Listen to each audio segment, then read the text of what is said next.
Hi, Miss Morgan. I'm Miss Littlejohn. I'm the assistant principal at Mountain View. Nice to meet you. Nice to meet you. This is Miss Chris. She's our fifth grade teacher Hello. here. My name is Miss Savannah Morgan. Very great to meet you. Thank you for coming in for your interview. Thank you for So we're having me. I'm glad you're here. We're going to take turns interviewing you, so we're going to Okay. ask you a couple questions, okay? All right, before we get started, I'm Absolutely. gonna give that to you. Okay. That is my resume with my transcript. Thank you so much You're for bringing that in. We will look over that. Okay. Okay. So tell us, why do you want to teach? So I found out that I have a passion for teaching or I want to teach because I am fortunate enough to come from a very big family of teachers. I have multiple family members who have been teachers. Some of them are retired now. Some of them are currently teaching still, but they have been a big inspiration for me. I have seen firsthand how they have impacted students' lives and how the students have impacted their lives and how much they truly love it. And I've also had teachers and professors in my student career, being a student, that has inspired me as well and has helped me along my journey. That's wonderful. Okay. So what is your philosophy of education? So my philosophy of education is actually rooted in constructivism.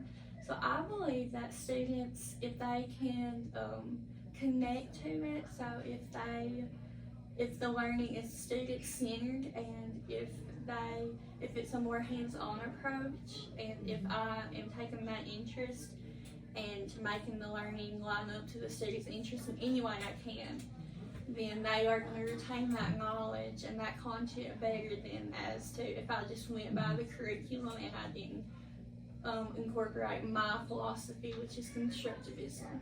Very good. Okay. So what was your biggest problem in student teaching and how did you resolve it? So, as a new learning teacher, I struggled a lot with time management. So, we had an hour to teach, and a lot of the time I would go over. And I have worked to correct this and grow in this area by setting timers. So, I allow myself a certain amount of time for each area so I can fit everything, so I won't be rushed, because I have been rushed in the past lessons, like during assessments and things. And after that, I have learned if I set timers, it helps not rush other certain areas. Then Keeps it around fast. yeah. Very good. Thank you. All right. Okay. So what are some qualities of an excellent teacher, and which of these qualities do you have? So, in my personal opinion, some qualities of an excellent teacher that I have seen is patience, kindness, respectfulness towards the students and their coworkers, to be flexible. I believe that it is very important for the teachers to be able to differentiate for the students in their classroom, which is something that I'm still working towards, and I want to grow in that area as well. But I would love to be flexible, and the attribute or the quality I feel like I possess the most is my kindness and my I treat all my students fairly, or I try to. Very good. Okay, a student is consistently late to your class. How would you handle this situation? I would look for any patterns that show why they are late, and I would also pull them to the side and have a respectful conversation with them calmly, just to ask, why are you late and what can we do to fix this? Whether that means contacting the parents or collaborating with the principal, assistant principal, or the school counselor, just whatever the situation calls for. That's what I would love to do in that situation.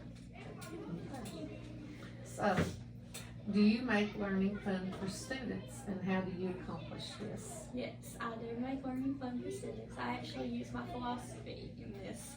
So I take the students' interest and I try to incorporate it in my lessons and whatever I'm going to teach, because I know if I do, it will make it fun for them. But also, it's using my philosophy of education, and I've done this through a few lessons. I was in kindergarten placement before my 5th grade placement, and I did this. I accomplished this through using technology. There was a game called Look It. They loved to play it. They absolutely loved it, and even after the lesson, they would be asking me, when can we play it again? And can we do this again? And I would tell them, we can, but they would get excited because they knew that it was a game. But I also incorporated questions in it, so they were learning. They were doing that assessment as well as it was their interest as well. Right. Okay, so describe a successful lesson and tell us why it was successful. So I actually brought my unit binder. So I did a unit in kindergarten over recycling. It's specifically pollution and how recycling can prevent pollution. This is my unit blueprint. It shows it was a 3-day unit, so it's a mini unit. Yep. But the lesson that I thought was really successful from this was this one right here. Okay. So it is day 2 water pollution. I felt like it was very successful because my post-assessment showed a lot of growth. I could tell that they learned what water pollution is and what they can do to help this and to help their community and to help their planet and things like that. This right here also, I want to show you this, is my post data analysis. So right here is what they made before, and then this is after. And as you can see, a lot of them were passing with 80. Lots of growth. Yep. They showed a ton of growth. And this unit data analysis is over the 3-day unit, but it is, I think these 2 questions right here is specifically day 2. Okay. The Yeah. one that you was successful. The lesson that I felt that was very successful, yes. Well, thank you so much for coming in. Thank you guys for Sharing having all me. this information with Yeah. us. And we will be talking to you soon. Sounds good. Thank Thank you. you. Thank Thank you. Thank you.